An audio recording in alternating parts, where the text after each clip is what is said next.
Laissez-moi que ce soit aujourd'hui pour vous expliquer comment fonctionne le circuit LC.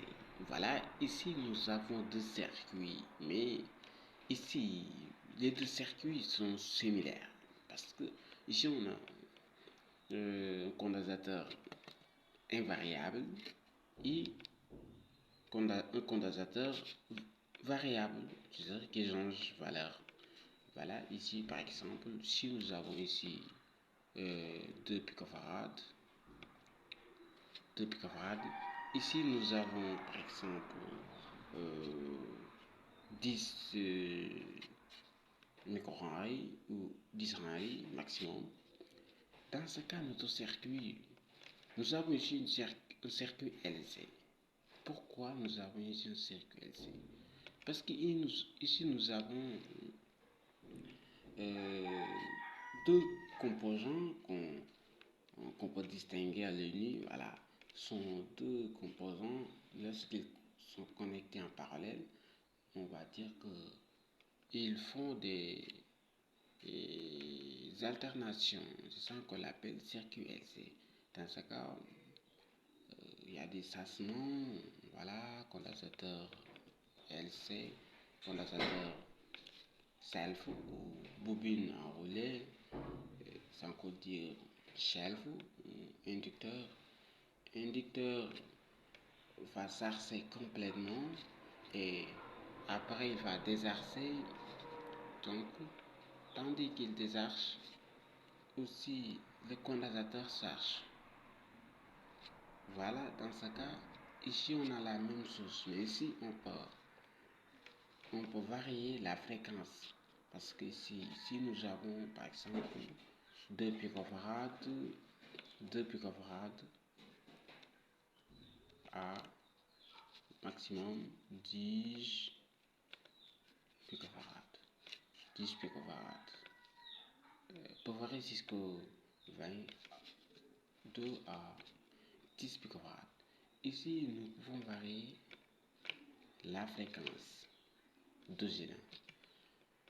Dans ce cas, ici, nous pouvons dire que la fréquence que elle se produit est haute fréquence.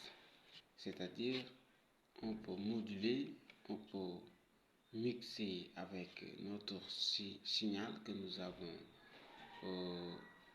eu dans notre microphone. Et dans ce cas, on peut les moduler pour les transmettre. Dans ce cas, on parle porteuse. Dans ce cas, par exemple, pour calculer, je ne sais pas encore ce module, mais on va aller plus clair.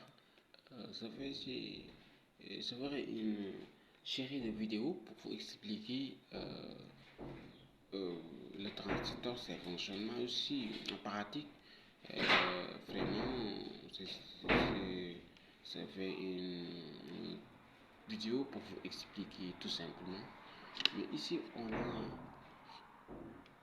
deux composants que vous connaissez très bien.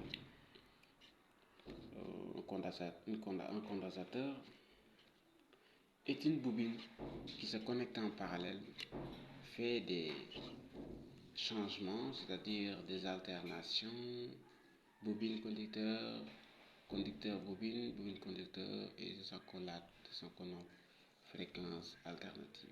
Dans ce cas, cette autre fréquence peut porter notre voix, c'est-à-dire porter notre signal acoustique, transmettre quelques distances maximum, plus de 100 km, oui, dépendra de la puissance d'amplification, par exemple, les composants que nous appelons les composants supplémentaires pour améliorer la qualité.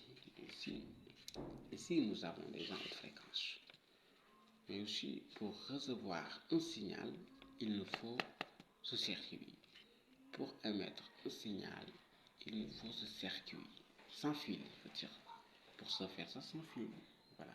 Parce que les signaux acoustiques, c'est-à-dire la voix, la musique, peuvent aller quelques mètres. Mais dans ce cas, il nous faut une longue antenne. Voilà. Mais à haute fréquence, on peut faire courte antenne et on peut transmettre notre voix plus de centaines de kilomètres. Voilà ce qu'on parle aujourd'hui, circuit LC. Voilà, on va aller plus clair, prochaine vidéo. J'espère que vous m'appréciez. Si oui, clique sur le bouton M, partage, abonner. Merci. Vous n'oubliez pas de nous aider. Merci.